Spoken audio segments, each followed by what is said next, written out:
Hi, everybody. Lee Honish, and I just got back from doing about 3 hours over at the Sahara West Library today, and I realized there was still so much more content to be covered. Problem with a live event, sometimes it's a little more entertainment and content, sometimes it's too much content, not enough entertainment. Whatever the case, you can go to Home Advocates Live and watch it. I think I spoke for an hour and 45 minutes, maybe closer to 2 hours. But I wanted to go back and reshoot the slides and try to keep it technically a little more centered, if that makes sense. Hopefully that makes sense to all of you watching this video. It'll be definitely shorter than the full presentation and probably cover all of the same points. If you see me looking over here, it's my laptop. I'm in my room right now. I haven't even had any rest. I just changed the shirt. And I wanted to shoot the slides one more time because I thought it would be helpful as a webinar, but I also wanted to do it while it was still fresh in my mind. This presentation today is on the COVID-19 eviction moratorium and how to turn this distressed market into listings for all of you. My name is Lee Honish, and I will be the one teaching you everything. So let's get to it and everything I'm going to try to cover here in about the next 30 or 40 minutes. First and foremost, I'm going to cover the real estate market and my feelings on the current real estate market, the trends, the things I see, and so forth. I'm also going to do a certification, so anybody watching this on replay, this is my certification slide. It takes about, I'm going to even compress it a little bit more. I'll get you certified in under 10 minutes. Then we will talk about marketing, and then I will do something that I haven't ever done on one of these recorded sessions. I did it at the live session, and I'll do it again here to make the same offer. I'm going to show you how I do everything, right? How my marketing works, every in, every out, every angle in a step-by-step process. And I'll cover it about 3 different times, 3 different ways. I'll tell you what the process is. Then I'll show you what the pieces are that fit in that process. In fact, I brought my folder back from the live event, and I will literally be covering some actual documents that we take to the front door. Don't know how that's going to work. This hand is actually controlling the computer. This one's holding the microphone, but I'll do my very best to try to get these documents out and be helpful to all of you. So this company is called Home Advocates, and we are brokered by eXp. We are part of the eXp family, and we're proud of that fact. The event was hosted by Nevada Equity Title. Did I get it wrong? Let's see if I can get the slide up again, just so you guys can see it. There it is, Equity Title of Nevada. I got all 3 of the words in there, with Fritzy Ortiz and their company. And that made me very happy to have that sponsor at today's event, and I thought I should mention them right here. So let's get started and talk about Home Advocates. Hi, for those of you who don't know me, my name is Lee Honish. I am the former head loss mitigator from IndyMac Bank. I'm the guy who taught short sales to everybody from 2007 to 2010, conducting over, 1,000 live classes on the topic for literally hundreds of thousands of people. I've been viewed millions and millions of times on the World Wide Web.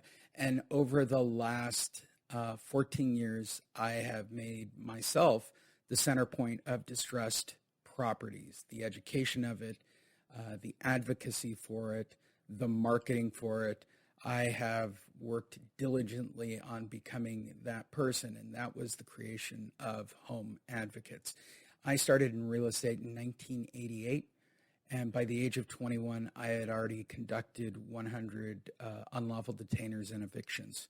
For those of you who don't know, that's some pretty heavy work, especially that early in my life. I then went on to go work for 3 different banks. I became a developer. I had a real estate license before I let it expire, building new houses, much like all of you. I used to knock on doors and, go and canvas areas. I tried everything. So when I talk about marketing today, it comes from a place where I have an understanding about it because it's so difficult for me as well when I did that back in the 90s. I ultimately went back to work at a bank long before the crash. I worked asset management, which was IndyMac Bank, through a series of events. I say this on the live event, a life change. I wound up in the HELOC division being relocated, and it was there that I saw the first short sales. I just happened to be at the right place at the right time. And then it was me, countrywide, our first division, and B of A, kind of everybody was sharing documents on how to make things work and put it all together to actually negotiate short sales. And I was the first guy to go out into the market and teach the method that all of the banks were using. That's why many of you know me who are watching this right now. What I'm more proud of is from 2010 till today, the last 11 years, the last decade, I've created innovative marketing and creative marketing for the purposes of working with distressed homeowners. I've made a couple of designations.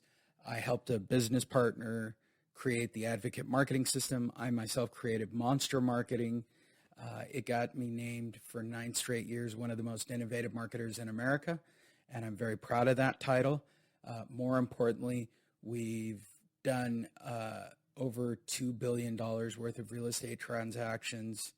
But what makes me happier are literally the hundreds and thousands of homeowners that were struggling and needed a dignified solution. That term will come up repeatedly. And so I just wanted to sort of start that word right here. I didn't know this the first time I went through this, teaching people in 2007. I think I was more interested in being a bank guy and being flashy and showy, and maybe during the last decade of, ooh, look, I've got that killer marketing and I know everything better than you. These days, the focus of our company, the focus of Derek, our other coach, and Jennifer and Gina and Fritzy, who I'm going to talk about all of them in just a second, is about the homeowner, right? The end product, the people that are so kind in asking us to help them, right? It's a blessing. It's something you really got to mentally digest, right? Once they ask you to help them, that's a big deal. And we will cover all of that. So let me talk about Jennifer Tassone, our CFO. So here's the brief history of Home Advocates, as quick as I can make it. I went through a life change again about 2 years ago, July.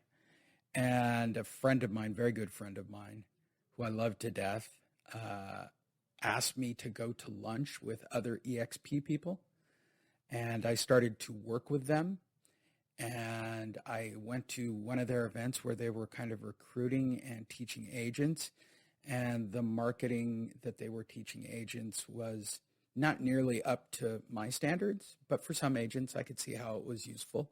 But for me, it was not the type of work that I wanted to do. So I then presented my idea, which basically is Home Advocates, where people would get my marketing and be a part.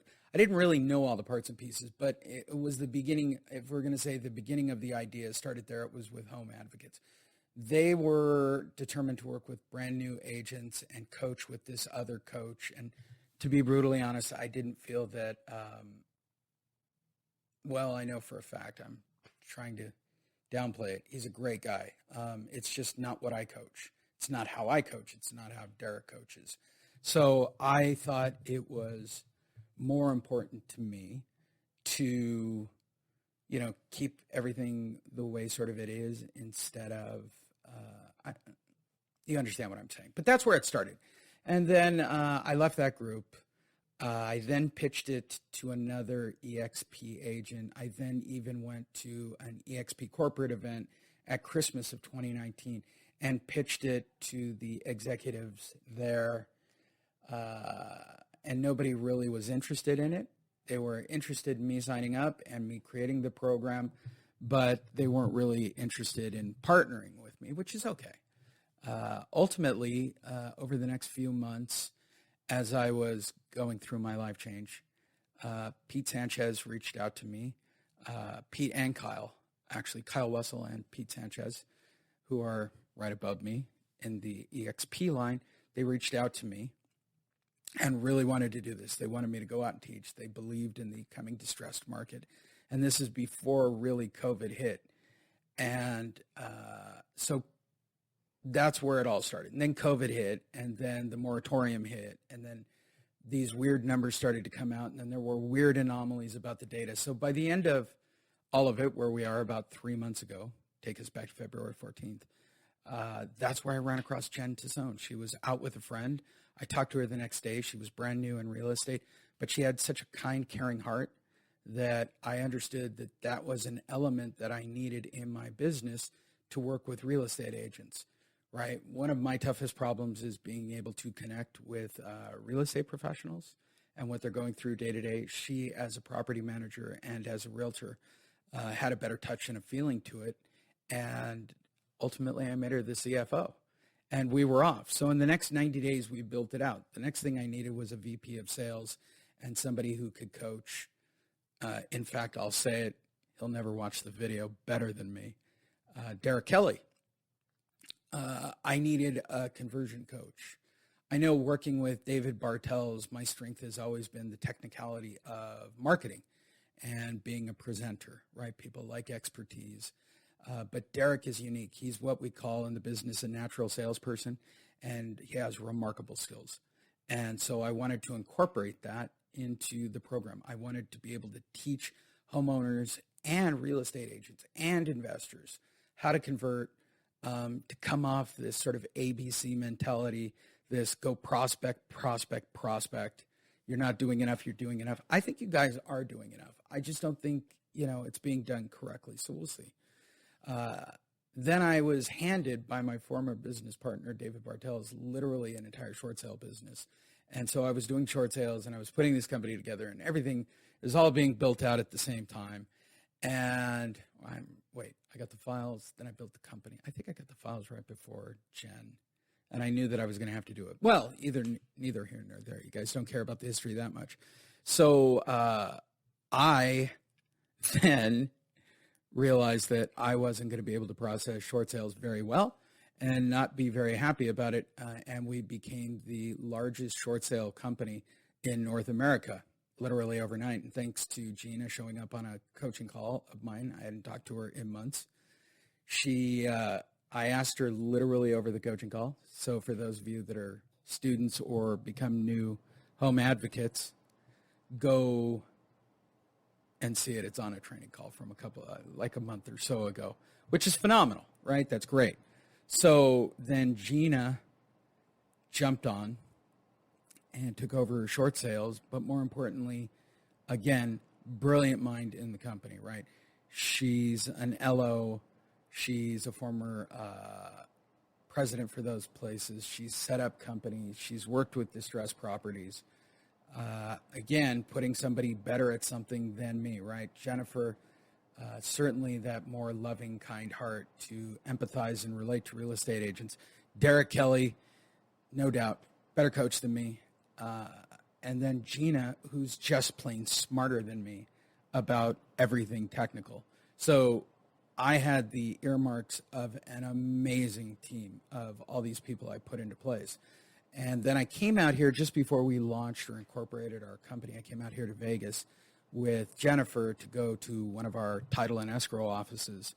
And I was really obsessed with the concept of working with a person that I had worked with previously to handle investors who also had a real estate background.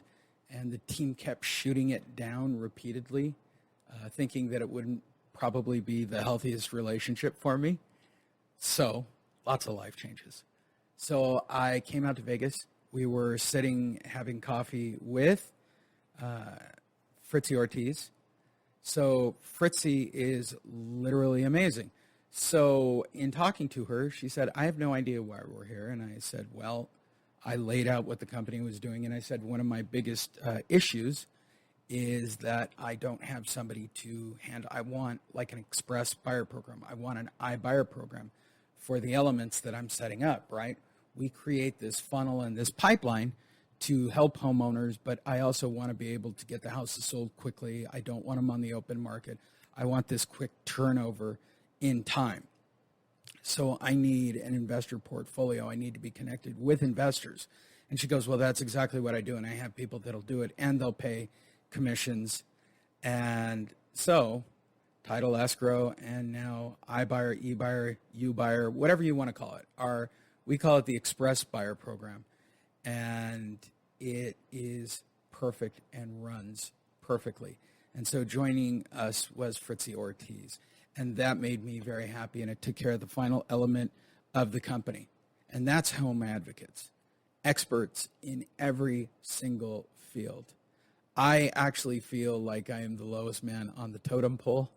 Truthfully, I feel like I'm just a marketing guy surrounded by geniuses, and that's lucky for me. I guess it's a good problem to have. So let's talk about the current market and get you guys up to speed on what I think about the current market, which is one of the reasons you're watching this. First is the interest rate. Well, okay, so the current interest rate is at a record low. To me, as you look at it historically, there have been points where they've adjusted it to work with recessions and the economy, but to keep stimulating buying or to slow down buying. Right now, they've taken it to such a level that it's created this very weird flux in the market, right? They're basically handing money out for free for people to purchase a home. And with the way it's all structured, it's depleting the current inventory that we have in such a fast manner that it's driving prices up and out of control. But the interest rate itself is artificial. It can't stay that way forever. And any climb up at this point would probably have a dramatic issue. The next is the lack of inventory in general. I said this at the event, and I'll share it here because I think it's important and needs to be stated. We would have more inventory. We would be okay and have more inventory if we really had an REO market, right? It would be something that real estate agents could get their hands on. It would be inventory for them to sell. It would be tremendous. That's not the case, right? So we all know in 2010 that banks basically erased REO sales and working with REO agents. So if you're watching this, and I'm sending this out to the marketers who do it too, as well as the brokers. We do REOs. We work with REOs. They use it as some kind of bait to get you to watch a webinar or whatever. There's no such thing. It's a joke. I mean, maybe you could do one-offs with smaller banks, and that would maybe possibly work. But the major lenders, starting in 2010, were able to buy up bulk property from the banks at near dollar-for-dollar value of fair market value, eliminating the expensive costs of real estate agents. And that's what happened. I mean, that's what erased the REO market. Now they're all held and they're all leasable properties and giant trusts being traded on Wall Street. So that portion of the industry was erased. It never came back as inventory. It's easy to document, it's easy to look at, and it's easy to see that that's what happened. So today, there isn't the same level of inventory, and that's ultimately what the bigger issue is. We just don't physically have what we had. Which takes us to our new president. I said this at the event. I'll say it on here if you're watching. I'm not right or left. I think it's a waste of good energy to be any one thing, right? And there's no reason to hate anything in the world. But the president had said that he wanted to focus on making houses and everything a little more affordable for people. And that's a really good idea. But how do you do that, right? You've got a really hot market. You don't want to crush the values of properties going up. So let's look at it objectively. If you raise the interest rate, which naturally has to happen, that'll slow down sales. It might even plateau the current out of control, pricing that's going on. Or you could really raise the interest rate, make it very dramatic, and that would probably bring the values back down. Or you could end the moratorium, which would then release a lot of people back into the market and a lot of there are a lot of people that want to sell, but can't because of the current eviction moratorium being in place, right? But the minute that ends, we're going to talk about it in a minute. I have a whole set of slides. That's a lot of houses coming on the market, or potentially houses coming on the market, which would create new inventory across the country. So there are a bunch of these options available to the president. What's going on, and again, this is not right or left, right? Under Obama, the removal of REOs was done. It wasn't a decision by the right or the left. It was just a decision. Everybody wants to believe things are good or bad. These people just want to be reelected and continue doing their jobs and appealing to their base. That's what's happening, and I hope you guys all see that. And certainly there's no reason for the diversity and the craziness that's going on. So his plan is to make things affordable, right, and to make money available. Well, the interest rate's great, but housing is not affordable, and it's not in reach for a lot of people. So you've got to create new housing and new housing opportunities. And that does kind of take us to releasing the moratorium and getting some properties back on the market. The trick is they actually have to be worked with before the investment firms on Wall Street get them on the back end as foreclosures. And for you, the real estate agents, I think the biggest thing to note is that the COVID-19 restrictions are over, right? So that means more real estate agents coming on the market. The average age of real estate agents, I think, is 65. That would have kept literally of the 2 million real estate, let's just talk reasonably, 500,000 agents not really working in the market. So now as I'm in a place today, so I guess this will be a little thumbnail moment. We just were able to not wear masks if we're fully vaccinated, which I am. So that's happening now across the country per the CDC. Hopefully when I look back in this in a year, it will just be a weird moment that we all experience, maybe in a strange way. So the restrictions are over, which means more people will get licenses. More agents that were a little bit older than me, not much, are able to go back to work and start prospecting and start looking for deals. I say this to those of you that have already been in the real estate field and working as hard as possible. It's going to be difficult. You're going to have more competition for the next listing. Now, I know that you're probably not experts in distressed, and the COVID thing, as well as everything else, seems really scary. The goal of these slides is to help you ease through that process and get into it. The first thing you need to really do is understand the COVID-19 eviction moratorium. What is the COVID-19 eviction moratorium? I can give you a very long answer. I actually printed out the 9-page full explanation. But right around March or April, they figured, or May, depending on who you hear tell the story, they realized that people were going to be out of work and that weren't going to be able to pay their bills. And somebody got the bright idea on a federal level, perhaps a president or not, to make it basically illegal to evict anyone, and that nobody really had to make a payment. If you owned a house and it was a federally insured, basically a Freddie Fannie deal, to just nutshell it, you could call and get yourself a forbearance agreement for 6 months. Or they even talked loan mods. They talked a lot of stuff at that moment. Well, as you guys know, it took a year before everybody was really officially let out of the houses. And up until recently, people are just kind of starting to go back to work, and now they're having a problem with it. So all these things compounded and made it more and more difficult. And that's kind of where we are right now, right? So we have people who own houses across the country who haven't made payments because they've been protected state by state with this eviction moratorium. Well, crazier than that, as I researched the data, they're not even getting negative credit marks. There's so much going on because of the moratorium. They just basically choked off the whole system for the last year. And again, right or left, this was a right decision, really, ultimately, to allow this to go through, no matter how you want to spin it, okay? That's what happened. Now, state by state, the governors can allow what happens next, right? Because they're governed individually. So truthfully, and we'll talk about this in a second, there are states that have already stopped doing the moratorium. So what these people were after when ultimately this happened was a forbearance agreement or a loan modification. And for those of you that are brand new, let's talk about them both. Loan modification is just a rewriting of the existing terms. It's an internal thing at the bank done by someone like me to just work out the numbers, redocument it, and reset the payments on their file. Simple as that. The second is a forbearance agreement. Forbearance agreement is even much simpler, where you don't have to make payments for the next 6 months to a year. In this case, they all did 6 months, right? March, April, May, and then put them on the back of the loan. That's it. Sign this. We're just re-changing.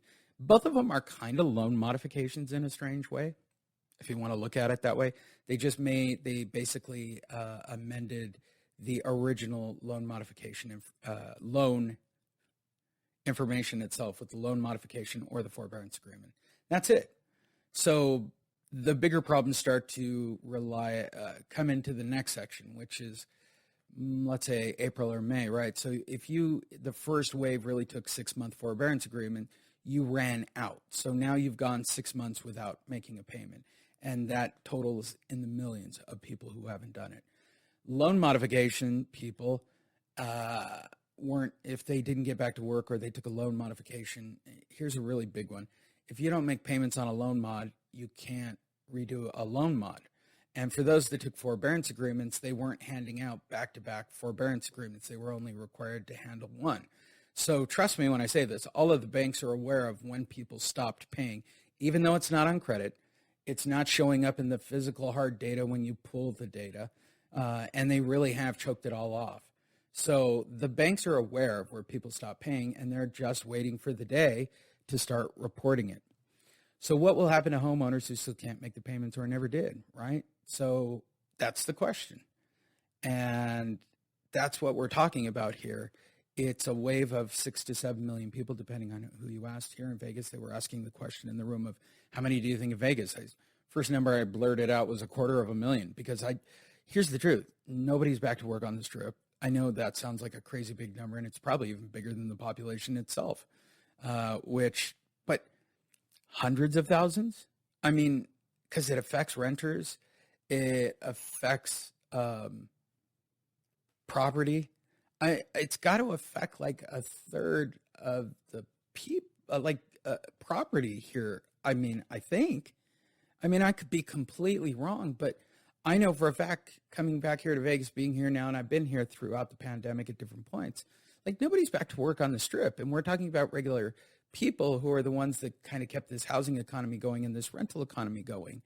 And so new construction seems to be working. They have people moving in from California. I know, I honestly don't know what the actual, size of Clark County is, but it should be hundreds of thousands of people. And that's the truth. I mean, if it gets up there into the 80s or 90s or whatever, so be it.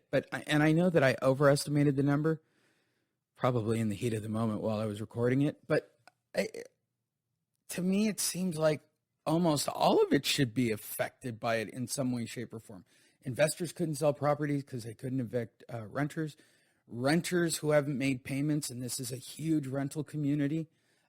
Those investors and the people above them having issues, people who took out loans or the new housing, that staggering tens of thousands of new homes that have happened really legitimately over the last year, lots of it, buying on new loans and not making those payments or having jobs outsourced or whatever.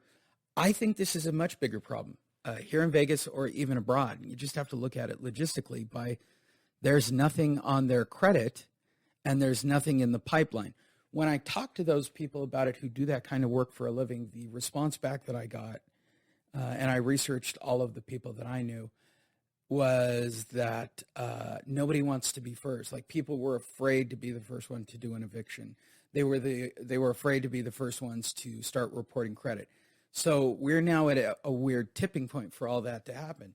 So the question ultimately comes down to, when will this, moratorium end?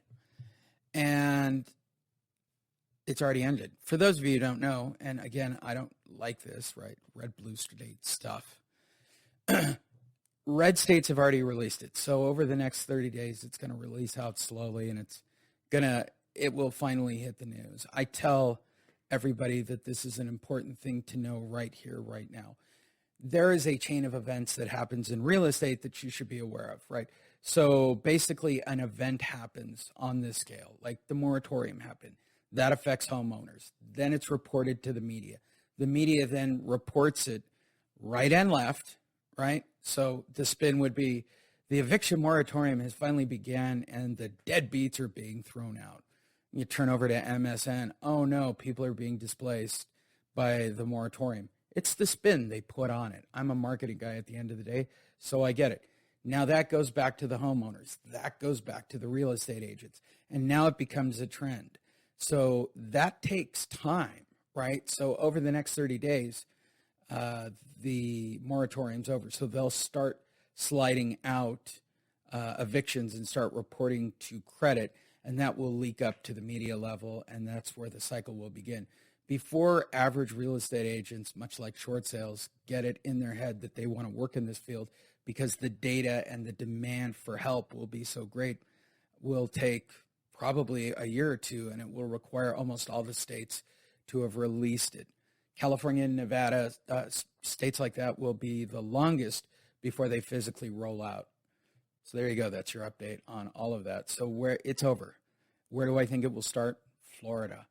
I think COVID was over when COVID started in Florida. It's just a crazy party that never ends. So my feeling is, and I know for a fact, because I have agents out there, the moratorium's already been lifted, which means it's now being reported, which now means they're on a clock to 30 days where everything will be reported. And once it hits the fan, everybody in Florida will want to work in distressed properties because the demands and the numbers will be so big. And that will scare other states and other governors, and it will bleed, and it won't stop because you can't stop the moratorium. Side note and last story on this whole eviction moratorium thing. It's over. It's starting to roll out that it's over.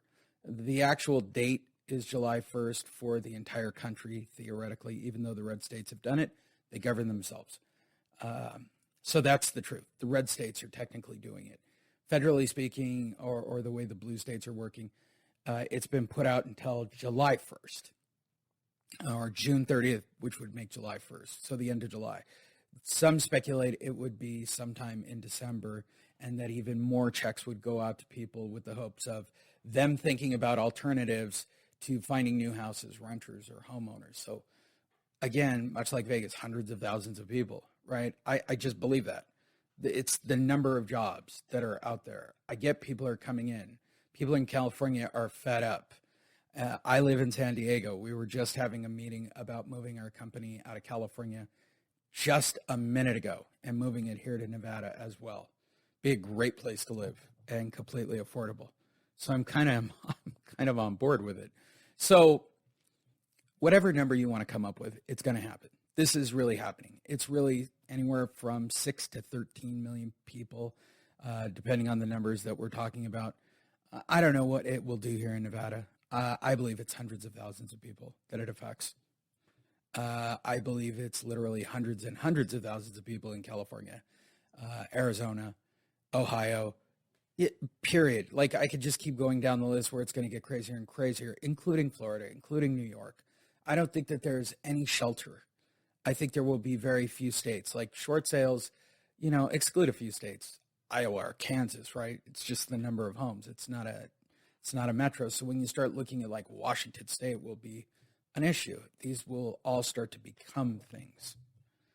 And that's the truth of the eviction moratorium and the time span on all of that and the times for you to take advantage of it and get involved in the current market. So we've created a solution to get you guys excited and to make you a part of the solution and help out. First and foremost, be an advocate. In just a second, I'm going to certify you as an advocate, and hopefully it's beneficial to you. I'm going to teach you attraction-based marketing, the one that we use, and I'm going to show it openly and teach you as much as I can about attraction versus interruption-based marketing, because I believe that permission-based marketing is the best way to work with homeowners. Then next, what do you say at the door, right? That's ultimately why I have the folder next to me. I'm going to go through it. It's basically teaching them the alternatives to foreclosure. What we've discovered is that 3 of them will get you paid and get you paid really well. And so we are happy to teach it to you. And then ultimately giving them a dignified solution. Again, I said it before. There are 3 options that a homeowner who has missed payments will make. This is a fact going back to 1988. The rest of the options do not really apply these days. nor are they going to. All right, let's talk about being an advocate. I am happy to certify all you guys and get you on board with us. So if you're watching this, I really can't wait to certify all of you and have you go out there and help people.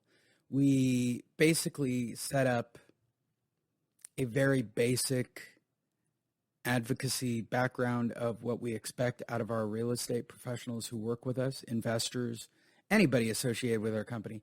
They all agree with sort of, this is like our credo, I guess. But let me give you a little background on it. So again, going through a life change about a year ago, just gets expensive on furniture going through a life change. I decided to change things about me because I had to look at myself at that point. And hopefully this is beneficial to you. I started with the 4 agreements and applying it in my life and on a daily basis, and it's super hard. But I think that they're really important, especially understanding the background of being an advocate, right? Number 1, be impeccable with your word, right? A man I'd like to call mentor and friend, Don Miguel Ruiz, wrote this amazing book, and the first thing he wants you to do is, be honest and truthful and loving straight out with every single word that comes out of your mouth.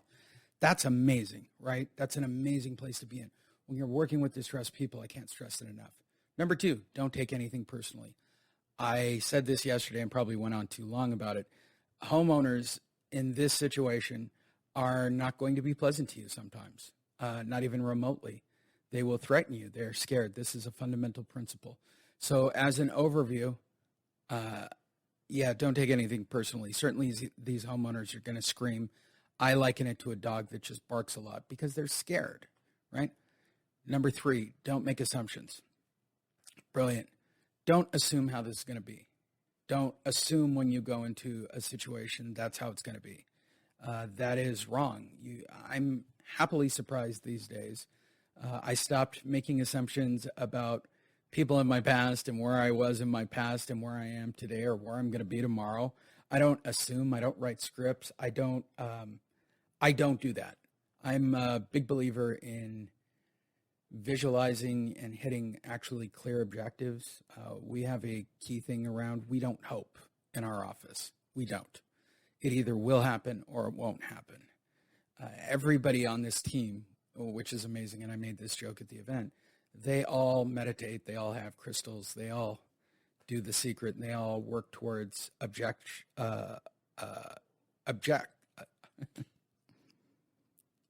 they all work towards a goal. As do I. And your goal is to get there and to provide them good information, not to assume what they're going to do or how they're going to behave. And last, do your best. Just put in the best effort, right? I know you're scared. They're scared too. You really just have to be kind, caring, loving, and understanding. It's actually a simple formula. So to be an advocate, these are our simple guidelines for everybody. So I'm going to certify you if you're watching this right now. Number 1. Thou shalt be honest and truthful. Is it hard for you to believe as you watch this that there are people in real estate that are not honest and truthful to get to their objective or their listing, or that you know somebody in that situation? I'm just putting it out there. Reasonable doubt. Number 2, thou shalt not deliberately mislead the owner, right? So when you're talking about distressed property specifically, I've seen it. I've been doing this for a long time and working in this field. Is it hard to believe that there would be real estate agents that would say things that are misleading to a homeowner, especially in a crisis like this, to make sure that they get the listing? Please don't do it. The obligation of thou is to preserve confidential information. Again, see the previous one, but let's talk about this. Is it impossible to believe that there might be real estate agents who know that there's somebody who's in distress that just wants to get out, use a low ball offer, use it as an investor or take it to an investor when it's really clearly not the best interest of the homeowner, right? Everything's about the best interest of a homeowner. To me, I think these are fundamental core issues that you should have when you go to the house as an advocate. Thou shalt avoid exaggeration, misrepresentation, or concealment of the facts. Again, see the previous 2, but let's talk about this. Is it hard to believe that there might be real estate agents, investors, or people out there that would use information, exaggerate, possibly misrepresent, or conceal certain facts to try to get the listing, or to try to convert the homeowner, or to scare the homeowner? Again, we want to avoid these things as advocates. Thou shalt not deny equal professional service to any person. All right, so this works both ways. So let's first talk about, you need to work with everybody, right? I don't care their race, creed, color, sex, religion, anything. I'm a banker. People bleed green. That's it. There is no other color. And you should be the same way too. Treat everybody exactly the same way. One of the things I'm proudest of in my life right now, right? Yes, I meditate. Yes, I do all these things. And yes, I journal and do all that stuff every day. But more importantly, I try to treat everybody how I want to be treated, and how they want to be treated, right? With loving, caring, compassion, and kindness. And when you're doing this kind of work, it shouldn't matter to you anything, sexual orientation, color of their skin. I don't care if they're married to a mailbox, right? As a real estate professional, you just have to help them. That's number one. Number two, which should probably be added to this, is, oh, they're a distressed property. It's too hard. You're denying service that you would equally help a regular homeowner with. To me, again, I think it falls under this same category. Don't walk away from a deal just because you think it's hard, right? And I see it with real estate agents a lot, where they walk away from something because it's just too hard. That's not providing equal service.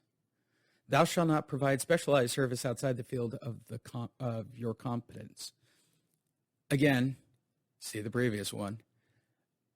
It has been my experience to work with people who will provide expert information on the topic of distressed property, and they're not competent to make those statements. And again, using it to misrepresent or lead, these all tie together.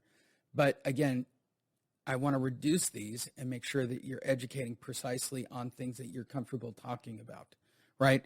That gets into the conversion process and everything else.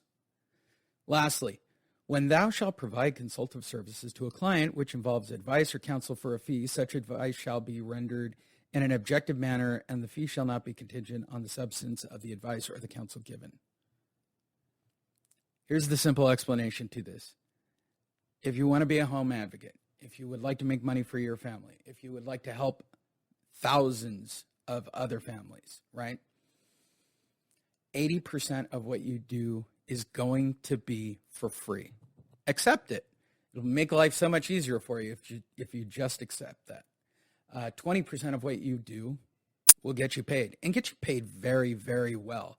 In fact, amazingly, I'm very proud of that fact. My team operates on that fact. The first group of agents we have all completely understand and know that. That's our objective, and that's the way we like to work and be an advocate. So I am happy to report to all of you who said yes or nodded your head, or even knew people that behave that way, and why I had to put these things out there, including the 4 agreements, is you want to be an advocate. You want to help people. Well, if you're a realtor, I'm happy to report that that's the NAR Code of Ethics. I've done this before in the past, and it's been a big part of my presentations. I believe that realtors at their core are advocates. I have read your Code of Ethics. I'm just helping you remember something that you need to remember when you're going out there to deal with people who are in distress. It's just that simple. You guys already have it. I'm glad we have it for you. It's kind of cool. Let's talk about attraction, not interruption. Let's talk about marketing, right? Now we're advocates. We're all set. We need to go out there into the market and go meet with homeowners. Exciting. I completely get it. So a man I'd like to call mentor and friend, Seth Godin, wrote a book called Permission-Based Marketing a lot of years ago, long before the internet was a thing, or creating content online and creating audiences. And you could see this in his other books, Purple Cow and stuff. All amazing books. Always read his books. They're always amazing. They always give me a new spin and a new perspective to look at the market. He is literally, the professor in my division when it comes to permission-based marketing. All of my marketing is based on Seth Godin's idea. I owe everything to that man. So let's talk about it.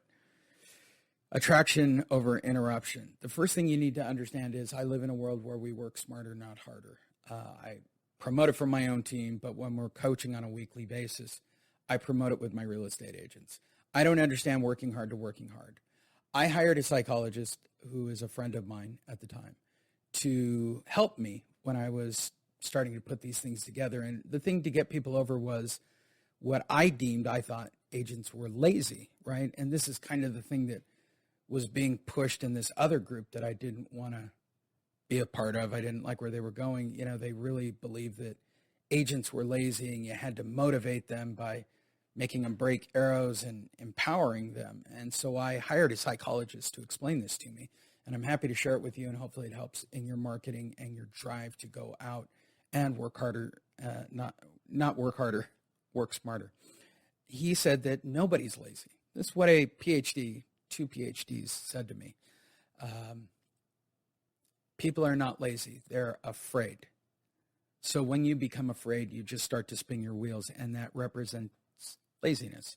So you're afraid to go do the marketing for success or failure reasons. You're afraid not to do the marketing for fear of failure or success again. So what you're doing basically is spinning your wheels. There's no such thing as being lazy. You're just being fearful. Now, avoiding work and taking time off is different than lazy. The other is just fear. Look, even if you sit around the house and you think you're being lazy, you're just fearful of doing whatever work you have to do because you're tired and you don't want to. It always comes back to fear, right? So this is about getting over the fear, especially when you work with homeowners who are distressed. You really have to fundamentally understand this about working smarter, not harder. That first appointment and getting over the fear of it. And it seems like a lot of work. It's not. It's actually really super simple work, and to get you into a place where you are comfortable doing it. So definitely work smarter, not harder. Number 2, trigger events for leads. In real estate, there are many trigger events that you can buy from public data. There are companies online that claim that they have it.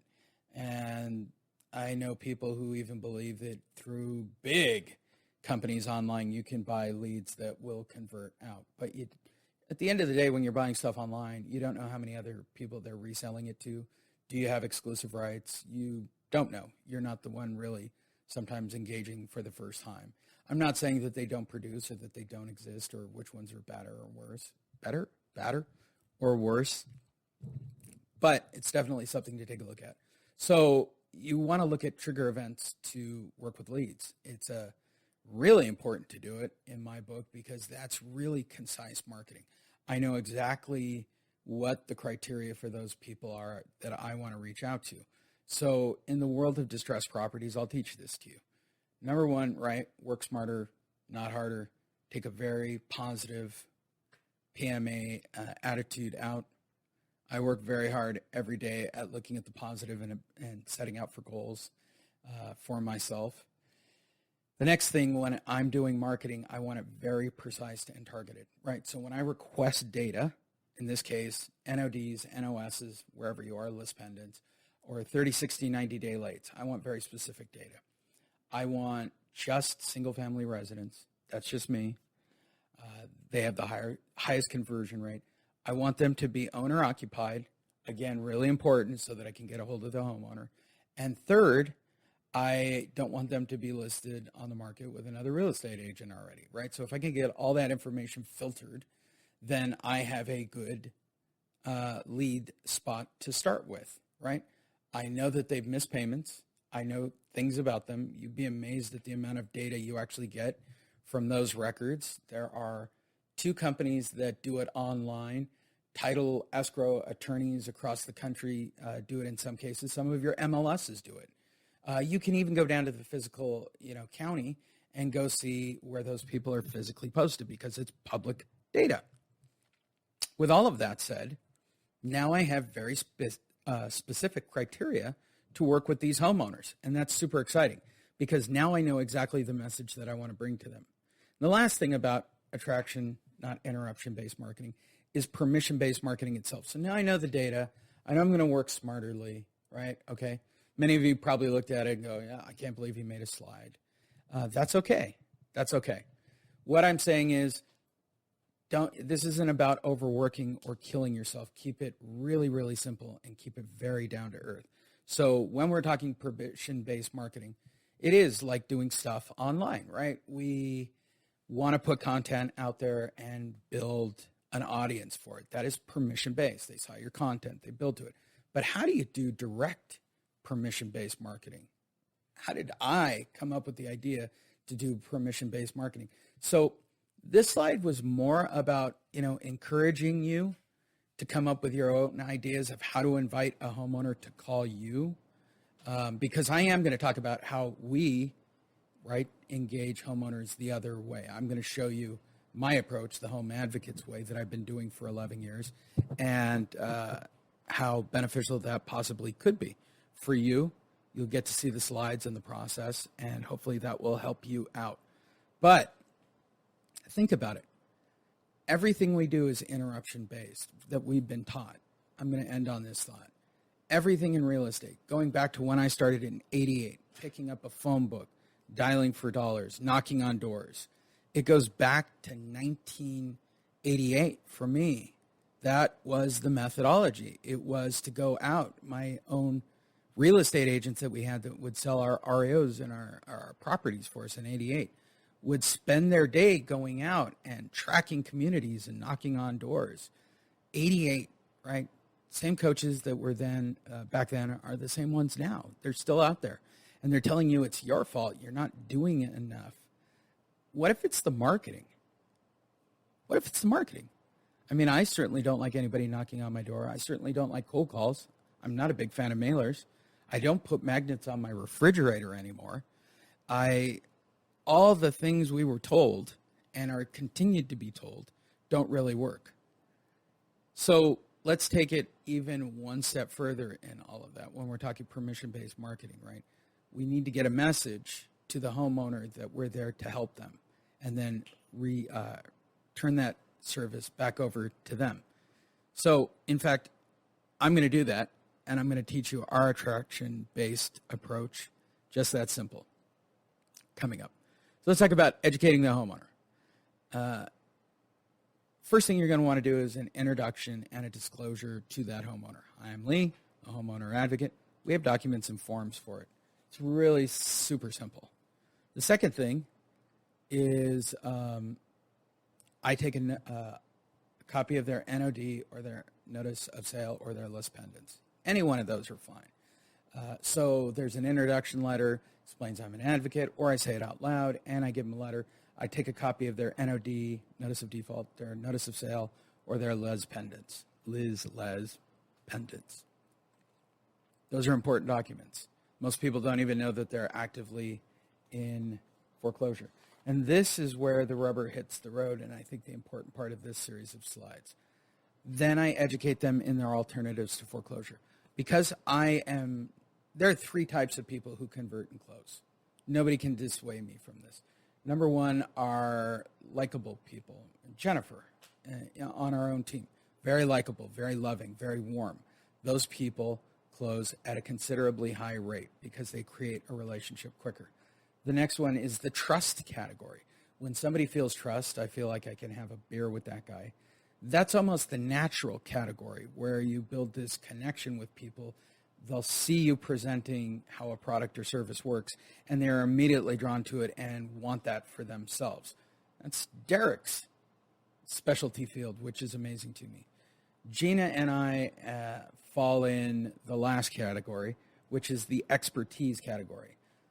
Expertise is how much do I know and how much can I impart to others, and that's the way that we close. With all of that said, it doesn't matter. I wanted to take that information out of, working on your strength. You know what your strengths are, so use them when the time is right. I wanted to make this as scripting and as basic as possible. So I go to the door, give them an introduction letter.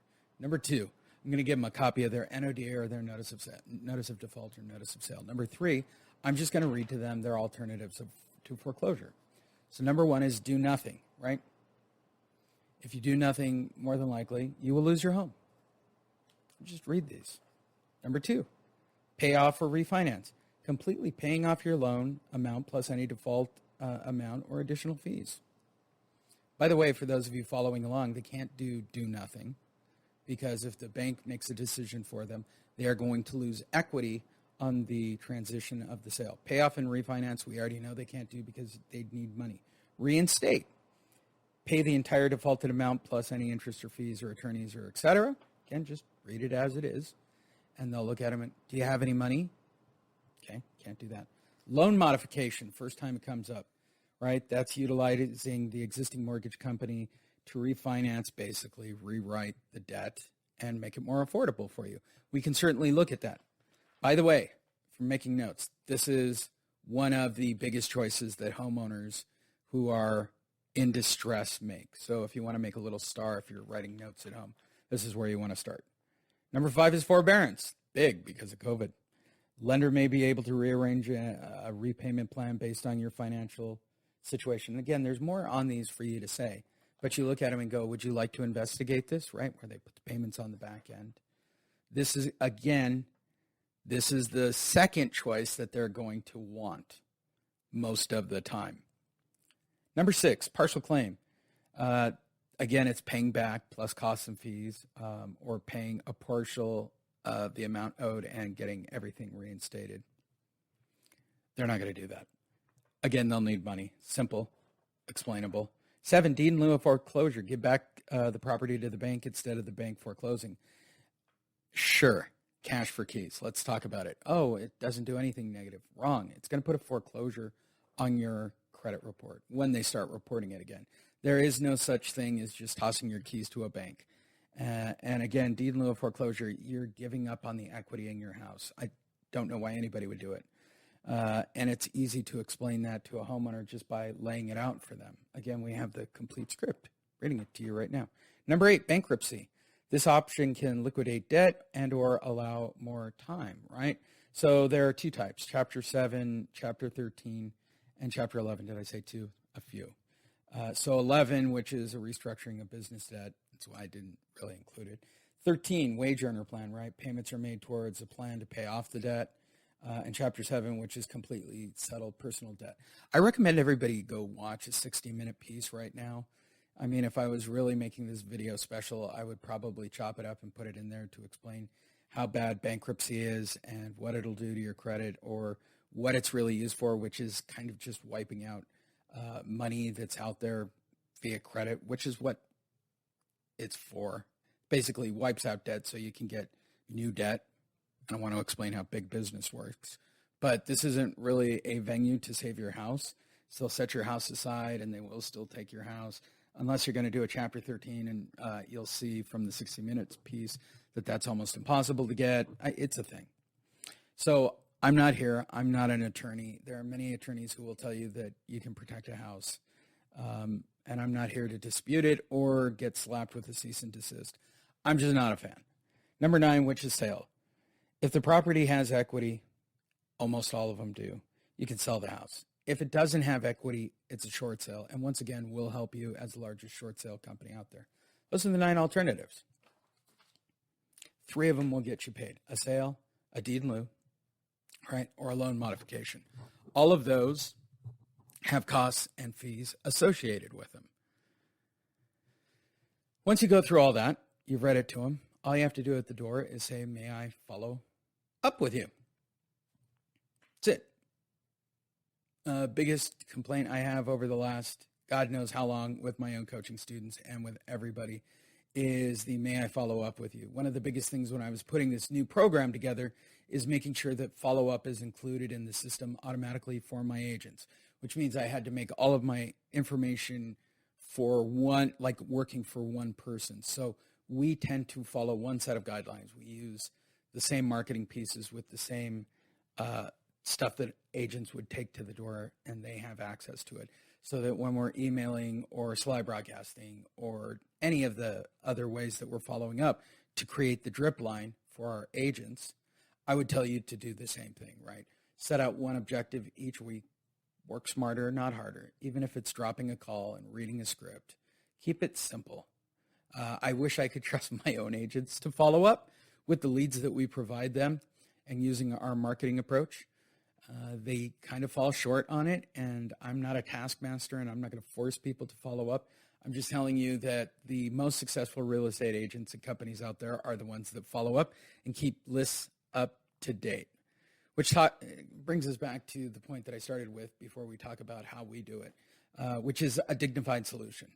And when we talk about a dignified solution, I believe that there are three of them for a homeowner when you meet them at the door: loan modification, forbearance agreement, and selling their house. I know I talked about it a minute ago. I'm going to talk about it again. Loan modification, forbearance agreement, and selling their house.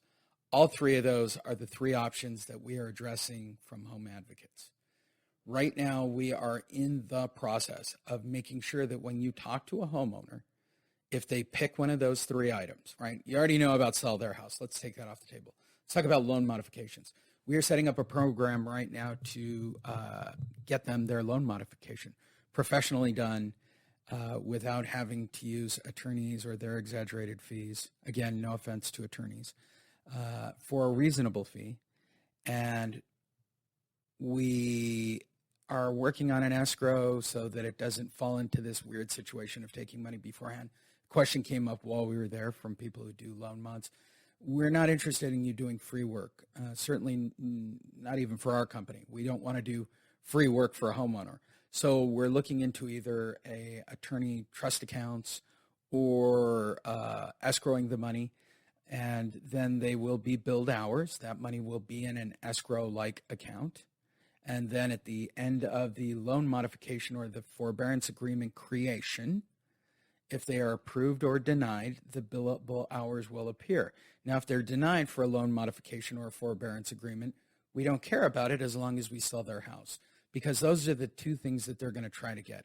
If those don't work out, ultimately they're going to have to sell their house. But again, creating that relation, and we're not going to charge people if they don't get approved and then sell their house. That's just crazy. There's no reason to do it. Again, it all stays in the family.